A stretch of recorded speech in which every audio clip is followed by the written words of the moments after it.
we'll start by cloning the installer.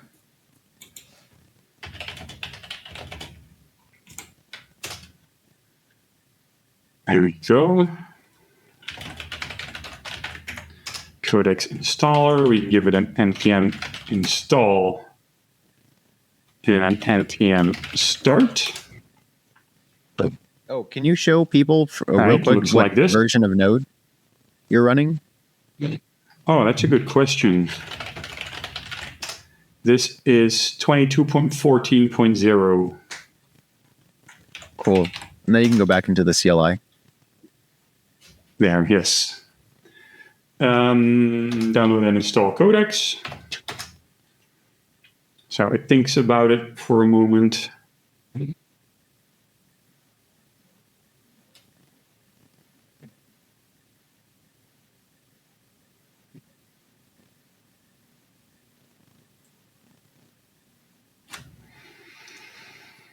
There we go. Cool. Now, by default, it's configured to 8090 and 8070 for the public ports. I have to change those because for my local network, those are already in use.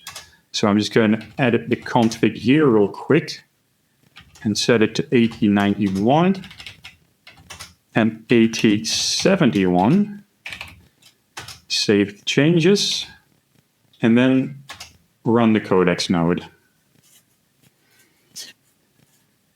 The API is still on port 8080. And if it's okay with you, Jesse, I would like to talk to the node using Insomnia instead of the tool. Okay. So then I will switch the screen share, yeah? Yeah, I think you should show both. One for developers who are going to be using like Postman, Insomnia and stuff, and then also for people who are just trying to use the CLI to upload, and then potentially the front end, the app.codex.storage to upload as well. You can show the three different options is what I'm saying, Ben, and then Guru can show the Dappnode, the way that it looks on Dappnode. Okay. I think I can do that. Is the Insomnia in view right now? Yep, we're good. I can check that my node is alive by fetching the debug info. That's working. So it's connected itself into the testnet. And then I will upload a file. We'll pick the same file that I had earlier. It gives me a CID. I can list the local manifest. So this is currently in my node. It's this CID. I'll post it in the chat so that other people can get it. Do you want to show me downloading? You can switch to Guru. You can switch to Guru, and then Guru will download the CID using the Dappnode instance. I can do that. So Guru, can you share your screen, and then I'll add it to the big screen on StreamYard. Okay. All right. I have my screen shared. I hope it's visible now. So I'm gonna go ahead and download the CID. Oh, it is? Can you guys hear me? Can you walk back, like talk about? Yeah. You probably want to explain how you even got here, because nobody knows. Imagine like a person who doesn't even know what Dappnode is, who doesn't even know what Codex is. Yeah. Perfect. So Dappnode is basically the way to get started with a pre-configured Codex node without having to worry about port forwarding and other stuff, because we already have it all configured in our Dappnode instance. So I have a Codex node running locally over here. I use the npx codex storage command to run a Codex node locally. And this way, I can basically use Dappnode to go into my app.codex storage, which is available on my Dappnode machine. And I kind of use this API instead of the local host, because we have it configured on this Dappnode. And that brings us over here. So I can also take you back. Okay. Okay. So I can go to app.codex.storage.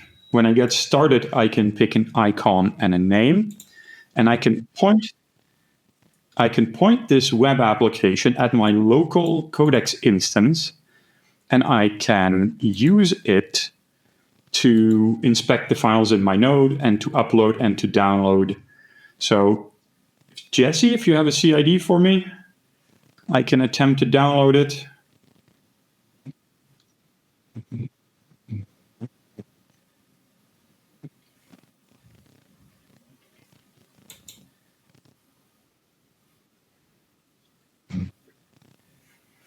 Oh, great. I have to open Discord.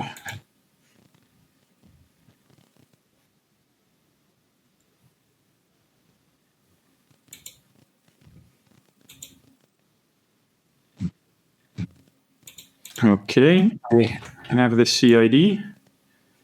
I can put it in the download and then download it. This thinks it's incorrect.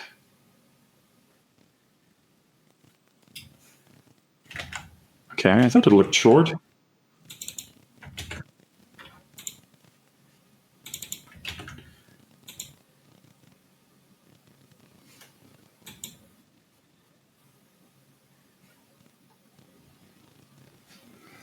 Okay, it's 3 megabytes, 4 megabytes. Yeah, I have it received.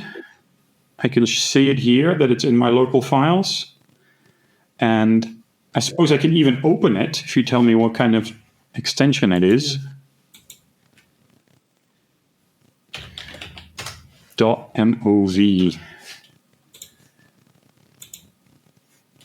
Okay, then I'll switch it to my video player, and then you can see the file that I just downloaded.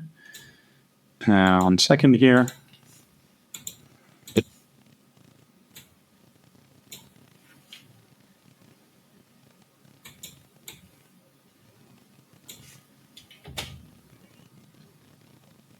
Can you see it?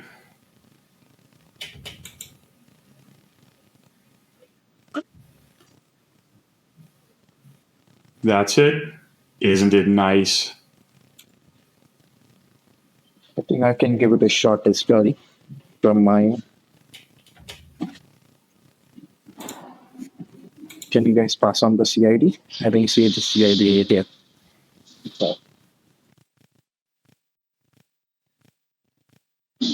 Perfect. I'm gonna share my screen. So now I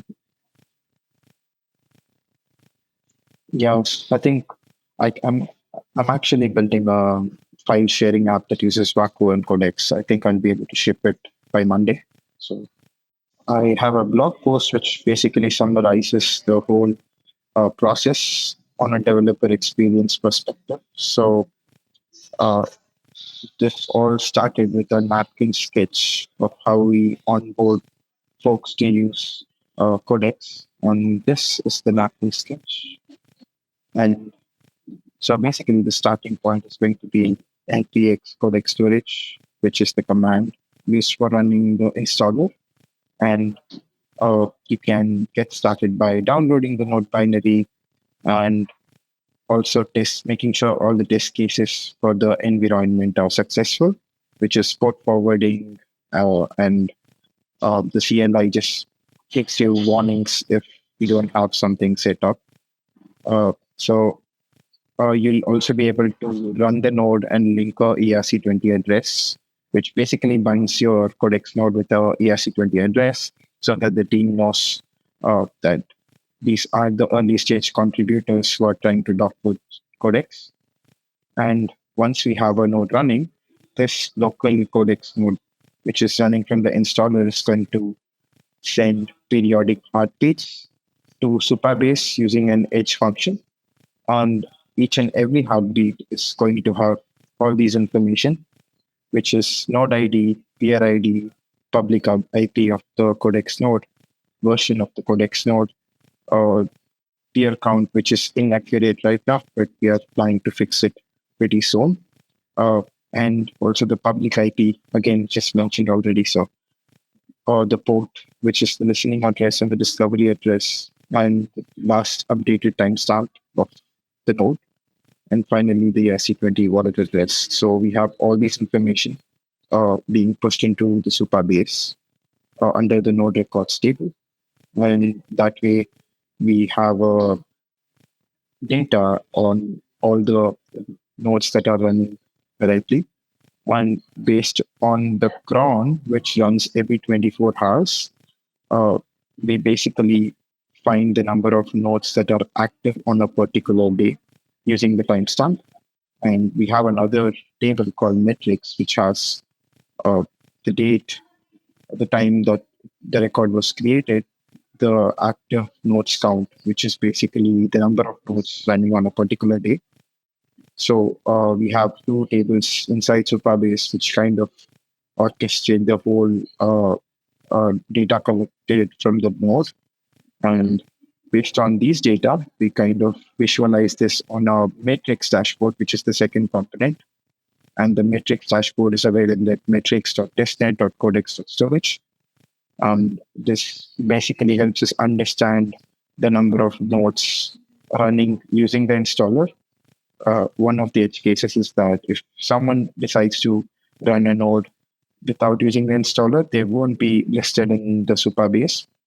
And this also works for the good, because some people don't want to provide their data to us for the dog pooling. So for people who are privacy conscious and they do not volunteer to provide data, they can use the traditional method or the early method, which basically requires you to configure all the steps manually. And with this method, we have a way to collect data from the node operators so that we can use it for continuously improving the Codex experience. But basically, the metrics collected from the node operators is represented in the dashboard, which will be further used for comms, marketing, and all the other event-related activities as well. And one of the use cases that we have that use the data collected from Supabase is the altruistic mode rule that is available on Discord. So we have a Discord bot which listens to the /node command in the bot channel. So anyone who runs a node can run the /node command in the bot channel along with their node ID. And this will help them earn the altruistic mode rule. So yeah, these are the three channels that we have for onboarding developers into the Codex testnet as of now. So I can get started with the existing setup, which is available at metrics.testnet.codex storage, as I mentioned. So over here, we have total unique nodes, which are installed using the installer. And average clear count is inaccurate, as I mentioned before, but this will be fixed once we have some updates in the API. And we also have active today, which represents the number of nodes that were active on a specific day. For example, we have 11 nodes active today. And the last updated timestamp of a node was at 13:16, which is 2 minutes back in my case. So yeah, this is based on the heartbeat sent to the Supabase. And we also have a version distribution which shows the versions and the counts of each and every version that is being used using the installer.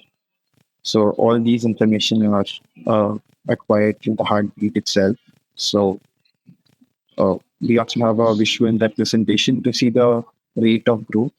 For example, we have on March 6th, we had 5 nodes, but in this case, today we have 11. So the graph should be moving upwards tomorrow once the cron job pushes into the metrics table, which I explained before. So yeah, this is just a great way to represent the growth.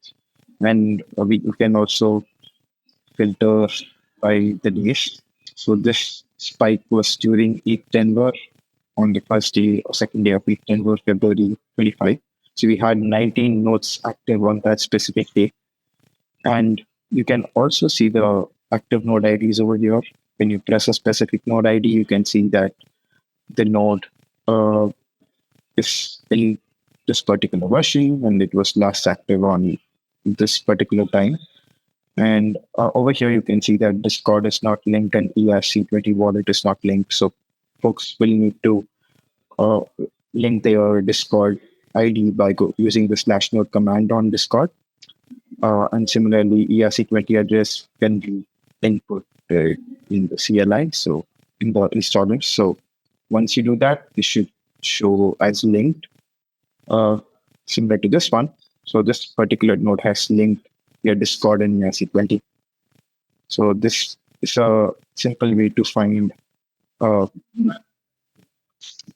This has been there for a long time, but I think the only edge cases I didn't realize we will probably it's not a good idea to show the whole node ID because I can just copy because it is not linked and I can just run the /node command and run the altruistic node without even so I didn't think about it with somebody else's node. So I might have to think for a better way to handle this, but I don't think it should be hard.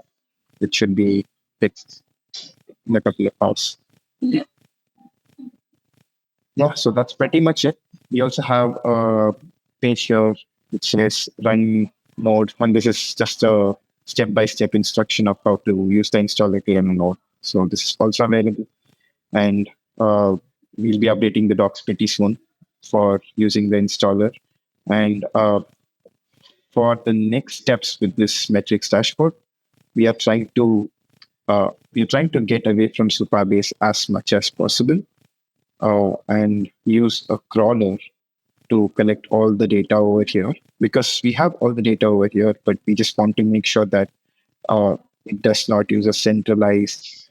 It's not a problem with centralization, but we are trying to get to the best architecture possible by avoiding Supabase and using a crawler to generate all these data instead of a heartbeat mechanism. And to do this, Ben is working on a testnet crawler, which basically crawls the DHT and gets all the data over here. I think Ben can go ahead and talk about it. Sir, yes, sir. Can you hear me? Is it working? There we go. Yes. So in my opinion, one of the major shortcomings of the way we collect metrics right now is that we are dependent on people running the Codex using the tool, the installer, and the installer will pull the node every once in a while and upload the data. All right. We'll see you around, sir. So currently, the installer will pull the local node, will pull the Codex instance and upload the data to Supabase, but we cannot count on people always running this tool alongside Codex. They don't need to, and there are other ways to measure distributed networks.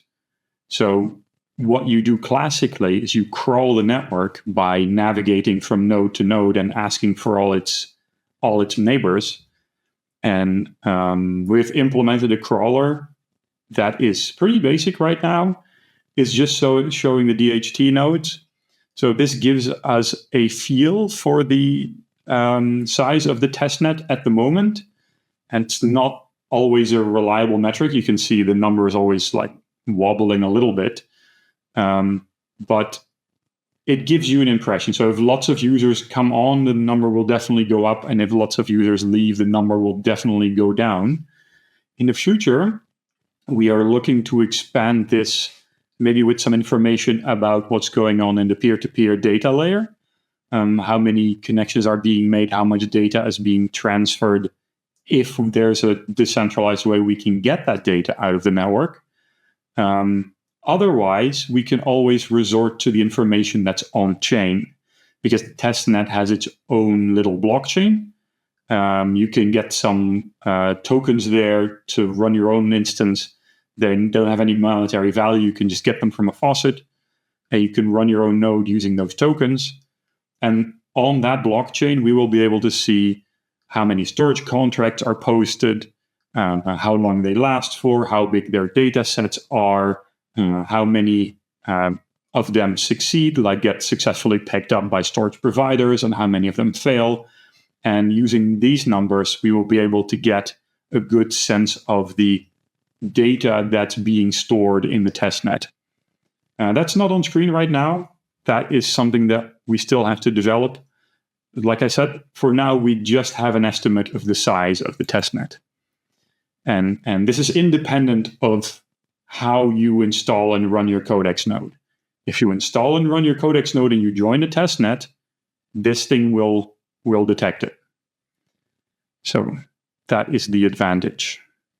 Does that make sense? Anyone? Any questions? The installer is pushing records into the Supabase, but nobody ever has to log in or authenticate or anything like that in the installer. Anyone can run the installer, right? That means there's no authentication on that endpoint of the Supabase. That means that anyone and anything can push records into the database via this URL that is in the open source installer codebase. So I was actually seriously tempted to just sort of write a for loop and push 1 million records into the database and then watch the metrics dashboards like, oh, we have 1 million new users. Yeah, I don't think so.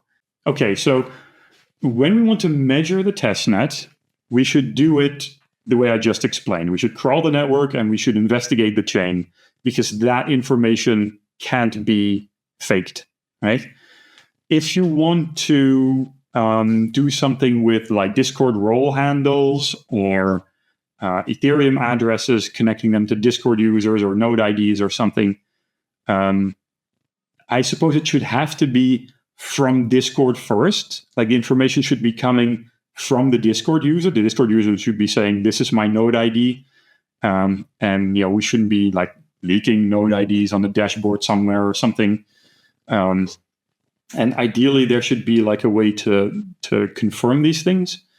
But it should not literally be an open database endpoint for certain.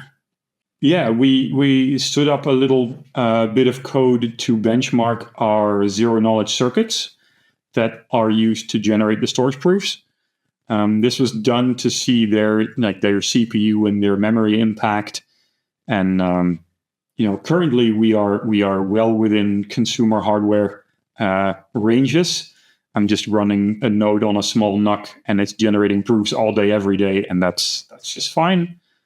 So we're using these benchmarks also for the upcoming changes to the proving system to figure out what the requirements will be for running a storage node in the Codex network. And you want to talk about Giuliano's benchmarks versus BitTorrent? I've seen those. So we're doing some analysis comparing the performance of Codex with BitTorrent. It's not great yet, but it's gotten a lot better. So preliminary results put us in a space where we were like 80 times slower than your average BitTorrent. And we managed to brush that up to where we're now 5 to 6 times slower than BitTorrent. But many improvements still to come. So we have good hope we can decently approach those numbers. Also, it's good to keep in mind the comparison is not entirely fair because Codex does a lot more than BitTorrent, right? It has to do a lot more than just only the things that BitTorrent does. So even if we were to be able to approach transfer rates comparable to BitTorrent, that would still be quite impressive if you ask me. So make sense? So the target, from what I understand, is within 80% of that. That's our target. The target is within 80%. The target is 80% of the network transfer performance of BitTorrent. Correct. That is a good target. So like if you look at the preliminary benchmarks, it was 70 times slower originally. So for 100 megabyte file, it took 70 seconds to download, I think. And then for BitTorrent, it took 1 second to download. I believe, and that's with a swarm of 30 seeders seeding the node to one, or seeding the file to one node. And then we brought that down recently, I think, to 7 to 15x. I thought, yeah. So yeah, we're getting there. But yeah, like you mentioned, Codex does things that BitTorrent doesn't do. And then we also have the benchmarks for IPFS versus Codex coming out soon, in case you want to use Codex as a replacement for that. Really? I haven't seen those numbers yet, but very interested. Yeah. Cool.